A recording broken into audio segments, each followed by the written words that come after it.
अरे पगली चल घरे।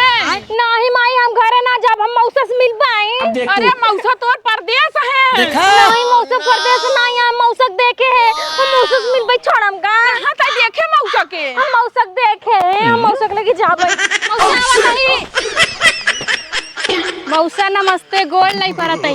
और मौसा ठीक हां दांत बड़का चियार ले थे मौसा हमका देखते ही मान का मौसा कैसन दुबरान चला जाता है एकदम सिक्स पैक निकाल लेता है इतना मोट मोट हाथ हो जाता लेकिन तोहर चेहरा एकदम खपटा हो जाता है। ई बरवा कौने कलर करवाई ले बाटे मौसा हमें बरवा देखे डर लागता है। मम्मी मनते नहीं रही मम्मी कहते नहीं मौसा घरे ना आए बाटे हम बताए कौन पागल है यहाँ? अरे भैया माँ बिटिया हवाई पगला के का घर लग जाओ। चल पागल नहीं चल मौसा से मिल ले। अरे मौसा ना है तोर। मौसा देखला तो सड़ुआन मानत नहीं अपने सड़ुआन के मनाइल मौसा। मौसा तोर परदेश है। ये हमार मौसा ही है। मौसा no, no, no, no.